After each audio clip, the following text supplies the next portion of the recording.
I'm not going to do big introductions to everyone, but let them do their own. And they each have between 7 and 8 minutes. Each person will speak. Then we'll put them in the front to take some questions and answers, and then have a discussion.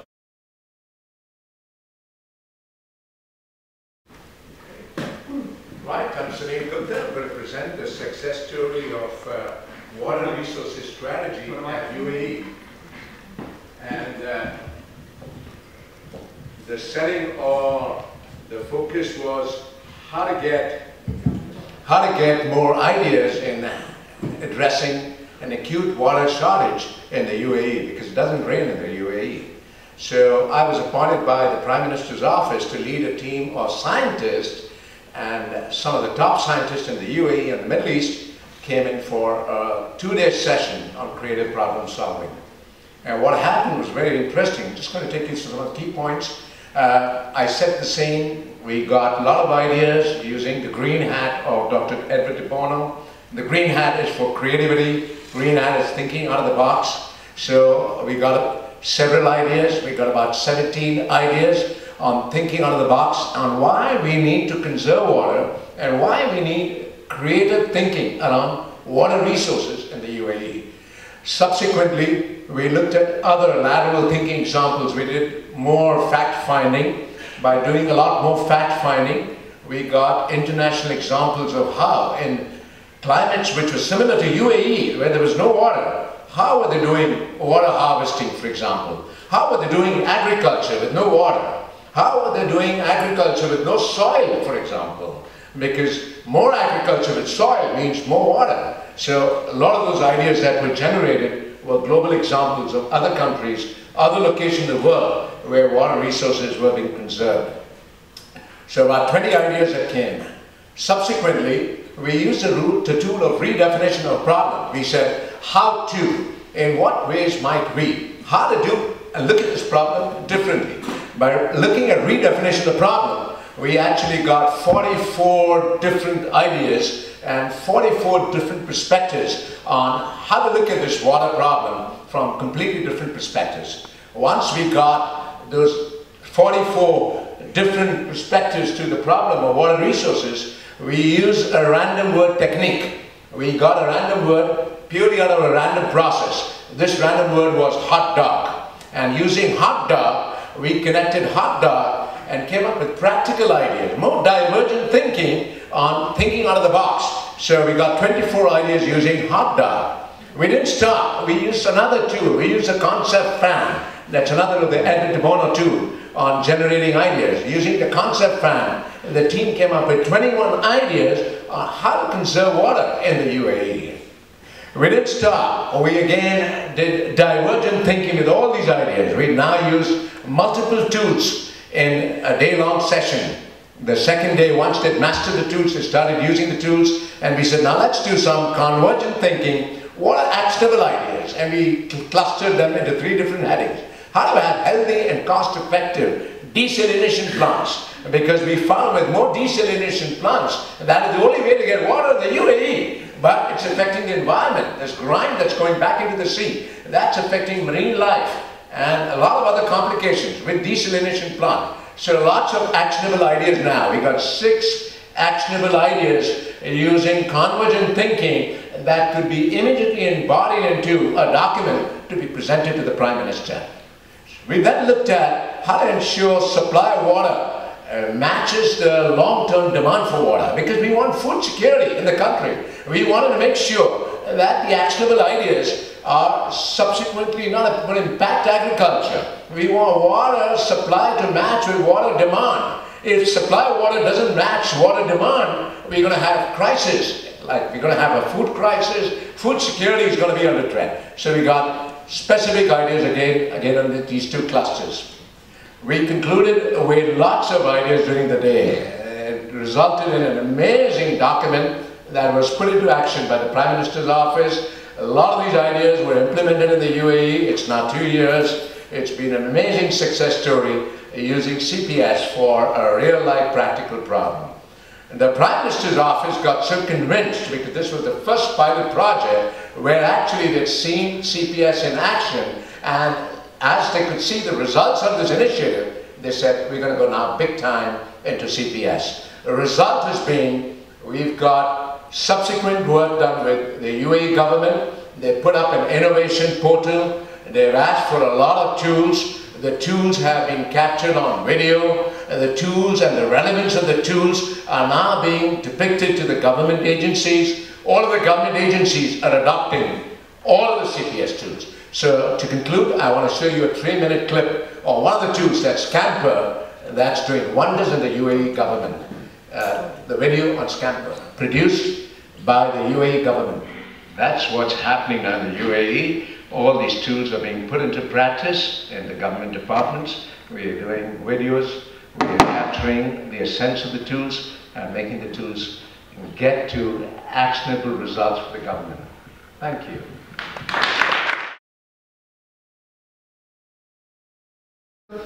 From the Inley School, who's going to be talking about Summer Stars. Hello everyone. So in the fall of 1999, I was sitting in my office in Scituate, Massachusetts, which is about 20 miles south of Boston, and I got a very strange phone call. It was the Britney Spears manager. Pretty unusual.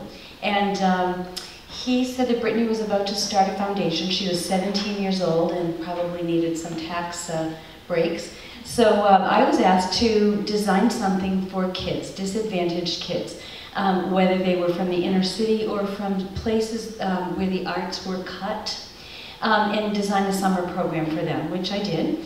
And this film will tell you a little bit about it, and then I'll come back and give you a little more detail. It's our 15th year at camp. We take about 100 to 125 kids per summer for 10 days, and we do a full show in 10 days. They learn all about performance in all levels, which is really great. We bring kids in from Boston, New York City, Providence, Hartford, and DC. And after 5 years, Britney said, "Oh, I'm really sorry, but I'm going to close my foundation." And by then, we were so committed as a staff to the kids that we were working with, we said, we better figure this out. So for the last 10 years, we've gotten some family foundations and a variety of things. It's one of those, we get just enough money, we go down to $1,000 in the bank, and we start all over again as soon as camp is over to raise the money to bring the kids to us. Some of our first campers are now in their mid to late 20s. I've hired 2 of them, are teachers at my school now. One of them got herself a scholarship to Manhattan School of Music and is now signed in her 3rd year with the Pittsburgh Opera Company. One of them is one of the boys will tell you that he was in a gang in middle school, and with most of his friends are dead or in prison, and he's a PhD candidate at UMass Amherst and in African American Studies. So what we've done is help kids through the performing arts. We've helped them feel success, feel like life is worth, that there are other things. The young man that was in a gang, and he was one of those kids that stood with his arms folded with an attitude with a capital A, I should move back until this goes on. Really, really bad attitude about everything. And the teachers would say, "Dawn, are you sure you want to invite him back?" And every year I would say, "Yes, we are taking Justin back. There's something in that kid. I'm not quite sure what." And eventually, of course, he softened, but it took him a couple of summers to do that. And when I asked him, finally, when he grew up a little and came back as a counselor, I said, "What was it? Why did you come back? You seemed so unhappy. And yet every year I invited you back. I never expected to see you again, but you came back." And he said, "I didn't believe it was true." I said, "What?" He said, "I've never met people as happy and as authentic as all of you." He said, "My mother is angry. She works 3 jobs. We live in a 1-room apartment, and I sleep on the couch, and my teachers are all angry, and they just punch in, and nobody really cares about me. And I just kept coming back because I didn't think it was true." The thing you should know that the kids can come back if we invite them, and about 1/3 of the campers come back each year. We have, let's see, by the time they're 16 years old, we take 12 to 16-year-olds, and they can apply for a leadership program. And in the leadership program, we specifically teach CPS. And they actually have the challenge of creating an evening, the last night banquet for all of the campers. So that's a fun thing for them to do. Do you want to start this now? Is that ready, Sean? Oh, okay. All right. What was really striking, because we do teach CPS, they use the process, they learn the process, the older students. But what was really striking for me was listening the other night at Sid's tribute. I made myself some notes, because the truth of the matter is what we do is at the heart of what is at CPS and what Sid and Alex expected. The students learn, but they learn by playing. They learn because we are non-judgmental about who they are and where they've come from. We accept all of them where they are and help them grow. We meet them where they are and help them grow. We help them find their passion. Or we help them find out what's not their passion, you know. They may try, you know, a little bit of hip-hop dancing and say, oh, that's not for me, but they try. And because they try in a space with tremendous respect and a space where they feel comfortable and able to take risks, they find out what their strengths are, and they learn to trust the process of being there, being together, and working together. I think it's really healthy.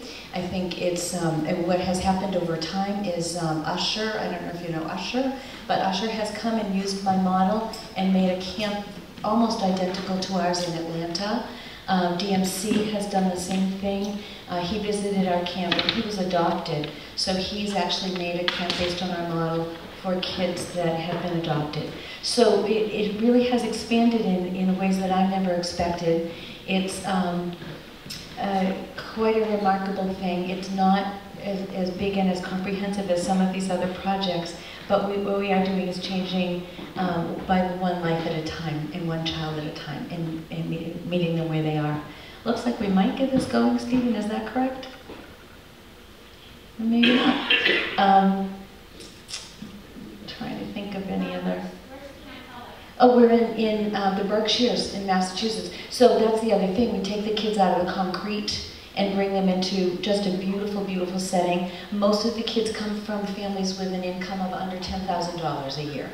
So they're very poor, and they never, ever would have the opportunity to go to an overnight camp.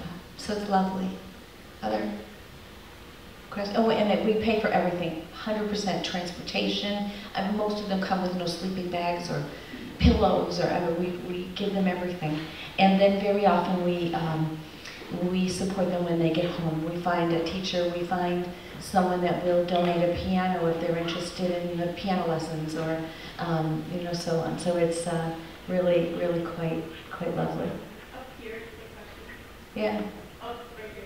Sorry. Can you talk a little bit about that shift of being an organization that Britney Spears started to now as an organization, like forming? Sure. What happened was Brittany said after 5 years, she decided to close her foundation.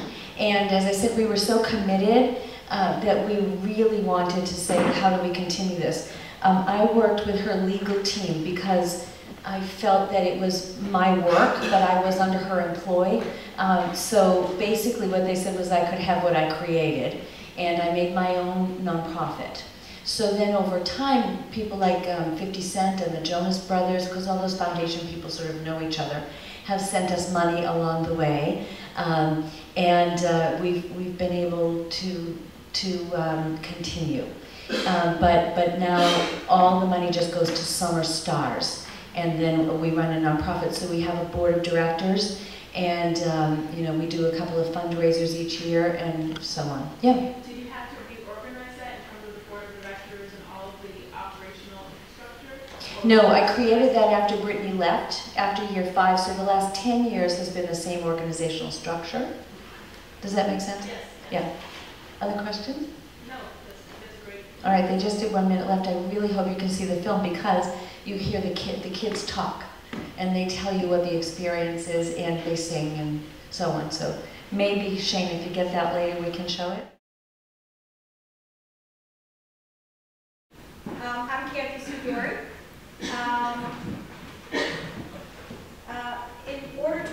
effectuate positive change in this world, we have to first start with our creative selves. Creativity mandates that we look at ourselves in the hopes of being inspired with purposeful vision. A vision that, for me, includes values that begin with love of self and others.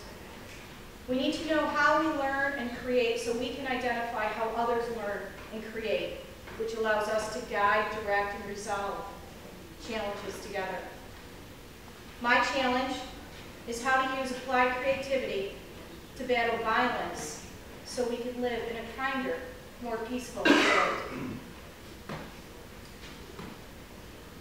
I identified humanity, us, who need to take ownership of this, along with the commitment toward realizing that violence cannot just be treated Got as off the bus. I thought it was a big campus. I was That's okay. The cause is us, and we need to change our values, our competencies, and our behaviors. So I categorized humanity into shared life experiences and created targeted training systems specific to group populations, like the Freedom Program for domestic, sexually assaulted, and violent crime survivors, the Courage Anti-Bullying and Leadership Skills Program for our young adults, the University Program for our college-age population, and our Wisdom Program for those over 65 years of age, and several more. I put my training in mentoring, foresight, and EQI to good use, because even within these group populations, we must never forget that we are each unique individuals. We're not a product and we're not a commodity. That although we have shared challenges and learning outcomes, that we must also realize that we have our own challenges specific to ourselves. I teach people how to protect themselves from violence and how to become leaders of influence in today's world. People ask me all the time, what does creativity have to do with teaching people how to defend themselves? To which I always answer, absolutely everything. From the targeted program development, incorporating the savvy approach, to CPS and its tools and exercises, to leadership building and emotional intelligence competency building, to our cognitive and affective skills, along with psychometric instruments to measure the effectiveness of these programs. The original Freedom Program was developed for 15 women at a high-security women's shelter here in Niagara Falls, New York. It was a 15-hour training system for domestic violence survivors that incorporated facilitated discussions on problem solving with a deliberate plan of action based on CPS, the importance of daydreaming, visionary exercises, and how to physically and non-physically stay safe. Unfortunately, these ladies were never given the opportunity to learn anything of which we teach and inherently practice. They were taught instead only essential daily living skills to survive. They were not taught how to problem solve their lives out of any challenge that was bound to come their way, or how to protect themselves against their abuser who was bound to come their way again. Enter my research on the EQI, and the Freedom Program became a 5-day, 40-hour global longitudinal impact study. Suzanne Perry was the first woman to complete this program. She completed it as a practice run-through prior to its pilot inquiry in London, England. She came to me after suffering 22 years of violent domestic abuse, who inherently taught herself the fundamentals of creative problem solving, but who never realized there was a deliberate process for it. Suzanne agrees that if she knew about CPS sooner, she would not have felt so trapped. Once we secure funding, she will become a Freedom trainer and instructor with me. I believe knowing how to problem solve is key to breaking the generational cycle of domestic abuse, and thus set out to prove this contention. Shoemate is a domestic violence survivor who was the only woman out of 10 who completed the pilot inquiry in London. A woman who held herself in low self-regard, walked with eyes lowered, and had no idea where she would go or what she would do prior to this training. Her self-confidence level was non-existent. Shumi pre-tested on the EQI at 77 in the problem-solving competency. 5 days later, she tested at 89. 6 months later, it rose to 96. I believe this increase was a direct result of inherently learned physical and non-physical self-defense practices, confidence, leadership and body language building skills, self-awareness, and self-perception practices, along with their effective skill of dreaming and visualizing her potential and future through the cartoon storyboard by Dr. Jane Henry, who, by the way, had never used it with the student population and was elated to hear of its successful application. Today, Shumi runs a women's shelter in London, and we're actively seeking funding for her to also become a freedom trainer and instructor with me. Teaching an individual how to protect herself is just a very complex challenge with many sub-challenges. The construct of violence is complex. The industry of violence is complex. And we each, as individuals, are complex and have our own unique learning capacities, physical and mental limitations, and bring to the playground a unique life of experience. It's about their story before our story together that brought them to me. It's because of their story that each will learn differently. And it's because I've learned how to align myself through the deliberate practice of creativity that I can teach the way I teach, to an individual's learning outcomes through applied creative methods and practices, and it works most brilliantly, especially when you teach the self-defense training system of Pure Krav Maga, which is based on our inherent body movements, gut instinct, and ability to quickly problem solve in many physical and non-physical ways. We rely on our cognitive ability. We assess the situation and our surroundings quickly. We gather data, clarify if necessary, ideate on what to do, plan a strategy, and execute. Of course, we do this in 3 seconds.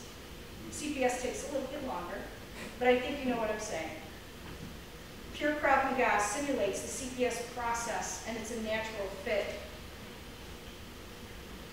I spoke with several of my students this past week, and I asked them what they would like to say to you this evening. And they simply said, thank you. Thank you for everything that you do. Thank you for helping our instructor, Kathy Sue, learn what she has learned, because the quality of their lives and their emotional well-being has been changed forever.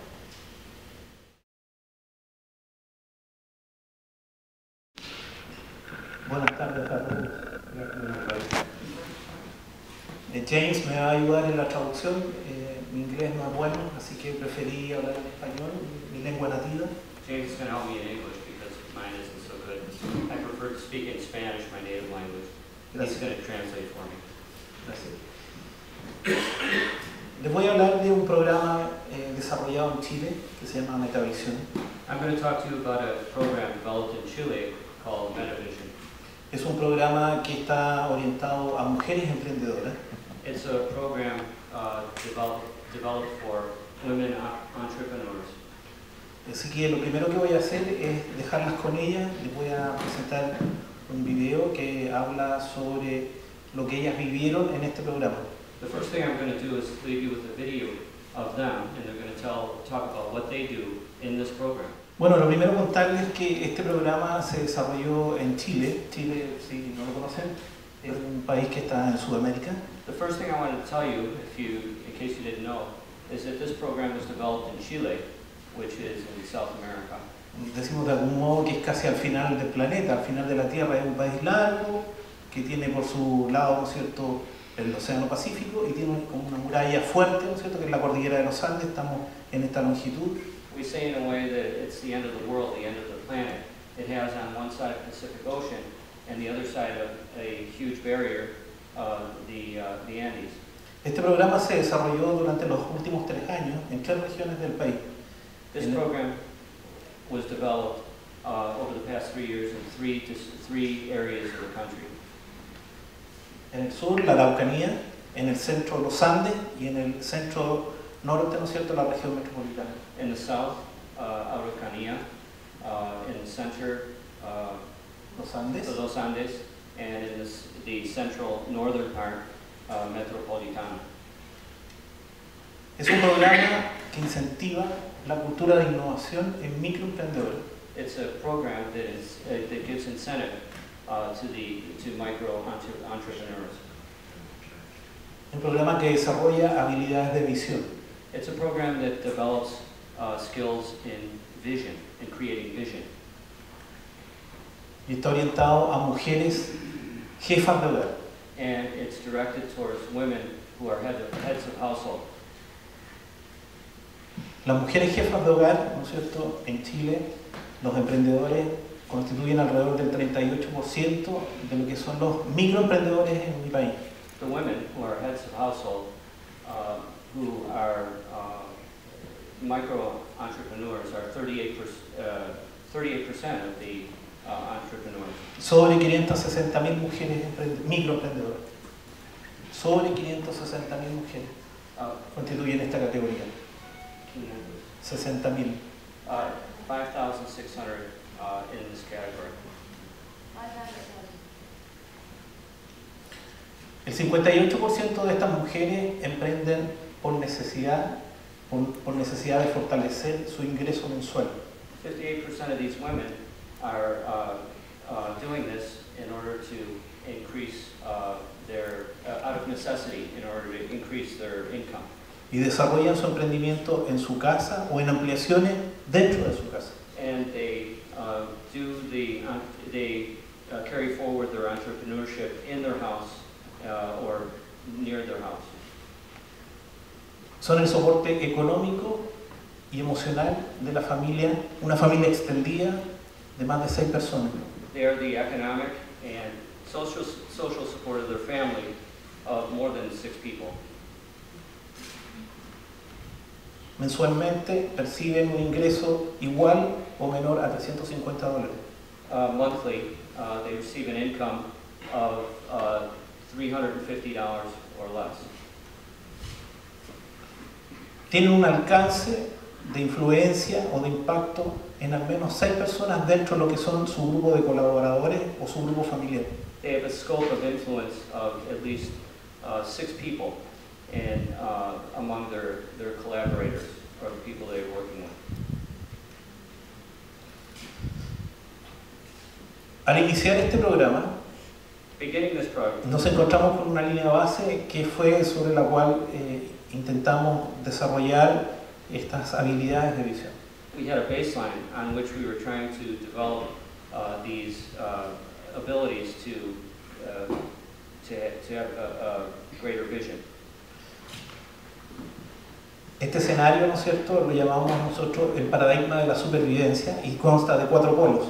This scenario is called the paradigm of survival, and it has 4 poles. La postergación, Postponement, el territorio, territory, su historia, history, la validación. validation.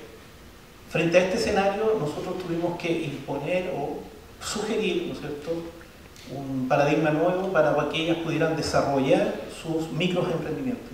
Before this situation, we had to set up a new paradigm so that they could go forward with their entrepreneurship. Ese paradigma lo llamamos la innovación hormiga por el nivel de capilaridad y relación que tienen entre ellas. This paradigm is called the ant paradigm because of its network Entre ellas, ¿sí? among themselves. Ese proceso tuvimos que superponerlos al paradigma de la supervivencia sobre cada uno de esos 4 ejes en que ellos trabajaron desarrollando motores de innovación. We had to put this paradigm over the other paradigm on each one of the axes. El de inclusión, ¿no es cierto? La Inclusion partía por incorporarse ellas en el proceso de creación de valor. that was their process of incorporating themselves in the process of creating value. tomando lo local, lo capital y lo propio que ellas tenían para crear valor para otros. Taking their capital and what they had to give to others. En el segundo eje, en el segundo motor, tuvimos que romper la visión de territorio físico que tenían por uno de escenario de oportunidades. The second scenario, the second motor, we had to break the limits of territory so that they would have, they would see they would be able to see the opportunities. Les ayudamos a identificar valor propio para que puedan ser capaces de poder crear valor para otros. We helped them to discover their own value so that they could create value for other people. Les ayudamos a poder empoderarse de una visión de futuro, We helped them to empower themselves with a vision of the future como un recurso permanente y disponible. as a permanent and available resource. El alcance de este programa logró en las 3 regiones llegar a un número alrededor de 2.000 mujeres. The scope of this program reached in 3 regions 2,000 women. 31% de ellas logró desarrollar en el proceso una visión de futuro de un nuevo negocio, de un nuevo producto, de un nuevo servicio. 31% of these women managed to create a vision of a new product, Nuevo servicio, nuevo a new service. Establecer cómo lo harían, cómo lo venderían, cómo lo producirían, armar una narrativa de eso aquello que estaban imaginando. To show Cómo lo harían, how they would do it, cómo lo producirían, and how they would produce it, cómo lo comercializarían and how they would market it a través de una narrativa. through a narrative.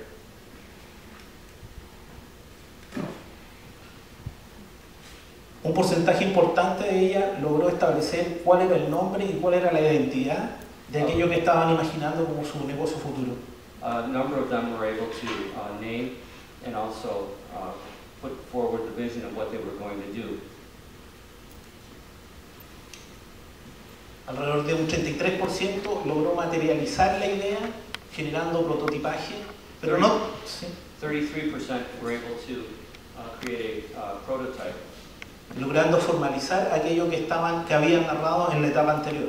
formalizing what they had narrated in the previous step or stage. Esta etapa es importante porque no tan solo materializaron el servicio o el producto, This stage is important because not only did they materialize the product or the service, sino que además incorporaron una cultura del prototipaje, una cultura de tangibilizar aquello que están pensando. but they also took on a culture of prototype. Y finalmente, este programa lo que hizo fue, desde un principio y durante todo su proceso de creación de valor, What this program did in the end, right from its beginning to the end, poner a la persona, a la microemprendedora como centro del proceso, put the micro-entrepreneur as the center of the process, mejorando la visión que ellas tenían de sí mismas, improving the vision that they had of themselves, generando una visión de valor de su entorno, generating a vision in their environment, desarrollando una visión de futuro para un nuevo negocio, developing a vision of the future for a new business, pero principalmente imaginando mejores condiciones para ella y también para los demás. but mainly imagining better conditions for themselves and also for others. Ok, muchas gracias.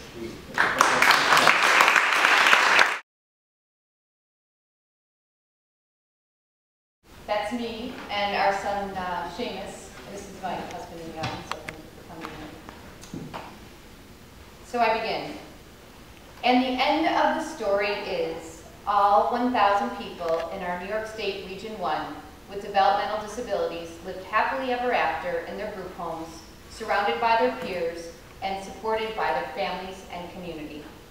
Well, we're not quite there yet, but we are getting a lot closer.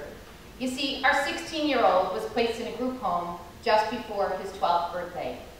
If I were in your seat, I may judge this action, although we're trained to defer judgment. At a minimum, I would find it really hard to believe. I'm about to read to you the essay that I read that was simulcast to legislators throughout New York State just 60 days before he was placed. It was at the same time that I had begun my creativity journey. Honestly, I hadn't fully understood how or why I ended up in our creativity community until my path and purpose was clear. I now had the knowledge of the process to move this group to change. This was my essay. Hello, my name is Laura Ryan. I am a mother of 2 children. Our son, Seamus, was born with developmental disabilities. He is diagnosed in the autistic spectrum. He is mentally retarded. Seamus' speech is often unintelligible to the people outside of our family, but he can clearly say, "I love you, and I am sorry." He is a beautiful boy with blonde hair and blue eyes and a smile that can light up a room. He makes us laugh and puts us on our very last nerve. He has helped our family and many loving friends define what is important. We recognize that Seamus was an extraordinary child who would need extensive services. We are grateful to Seamus' school, Summit Educational Resources, right here in Western New York, for providing Seamus with contemporary, clinically proven methods of teaching where Seamus has succeeded socially and academically despite his diagnosis. In addition, Seamus has provided us with parent training, behavioral support, and opportunities to integrate Seamus into our community. This has enabled Andy and I to work and maintain our home. When Seamus was 3 years old, our most difficult challenge was screaming. He would frequently scream and cry for up to 4 consecutive hours. At 4, it was biting. Summit psychologists conducted a baseline study with 72 bites in one day. We had bruises and bites marks on our arms, shoulders, and backs. We never wore short sleeves in public. Give me a minute.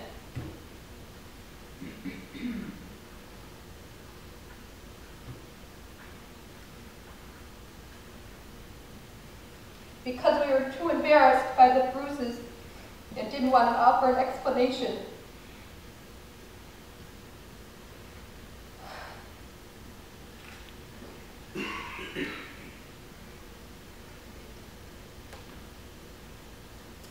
At 5 years old, our most difficult challenge was toilet training.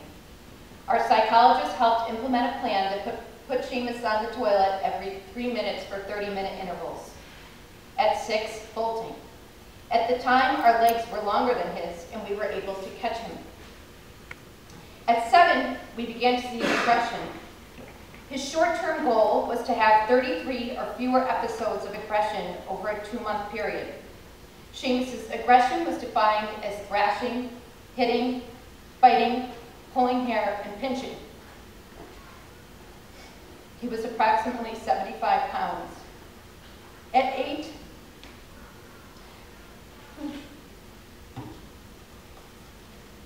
someday I'll be able to do this without crying. At 8, we struggled with his perseveration on topics and incessant repeating. Summit's baseline study found him to say the same word phrase 123 times in 1 hour. Fast forward to today, and I remind you, I'm still in my speech 5 years ago. Seamus is now 11 and a half and will turn 12 in November. He weighs 116 pounds and is 5'1". I am 120 pounds, again, that was 5 years ago, and 5'3". I can no longer physically dominate my son, and I no longer have control. In spite of Seamus' difficult behaviors, our home was, until the last 6 months, been a safe and secure environment for Seamus and our daughter, my husband, and me. This is no longer the case. Seamus has been on that waiting list since 2006. We knew that the day would come that Seamus could no longer live safely at home. My husband and I made the very painful decision to place Seamus in a residential program. We had begun exploring our options and had been told there are no available placements in Western New York at this time. Our situation has now reached the level of crisis. I am a physically and emotionally abused mother. I am abused by a child for whom I have unconditional love and acceptance.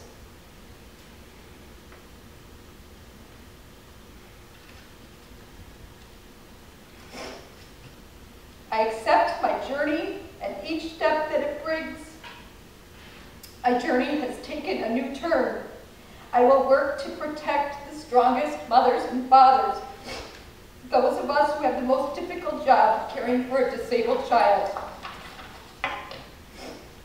I am asking you today to help me protect not only myself, but also the caregivers who have the most difficult job of caring for a disabled adolescent.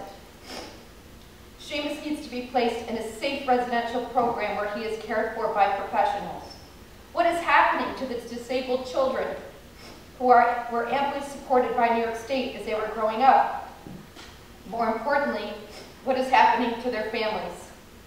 I want to be part of the solution. So to answer the question, what can the government do at this time?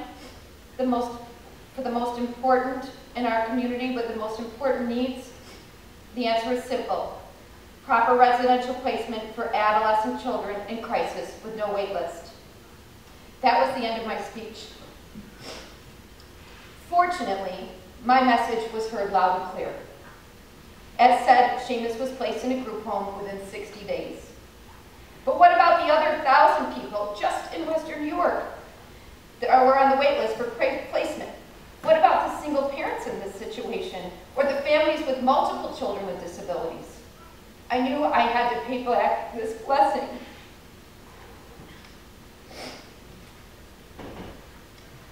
Armed with several classes from the ICSC, the International Center for Studies in Creativity at Buffalo State, I set out to make a change.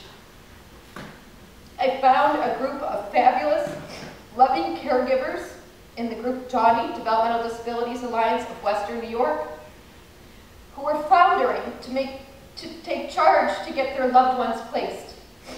I made an offer and was refused not once, not twice, but 3 times to facilitate just one meeting. I said, please let me show you what I have to offer. Just one meeting, I said. It was a huge success. Before they knew it, they had a vision, a mission for the first time. They had goals and novel ideas, a developed plan with tactical steps. The wheels started turning. A leader rose up. And more people started to join the group. This year, in 2014, they joined forces with similar groups across the state and even went to Albany to hold a flag rally. I'll show you a picture. There was a flag for every single person across New York State who didn't have placement. I quote, "The goal of this collaborative project is to support the enactment of all legislation mandating supports and services critical to the needs of people with intellectual and developmental disabilities and their families who care for them." Finally, I cannot take credit for the work that the entire group has accomplished over the last 4 years. But I can take credit for taking a group of intelligent, caring family members and helping them through deliberate creativity and moving them to a tactical plan. Creative problem solving was absolutely the key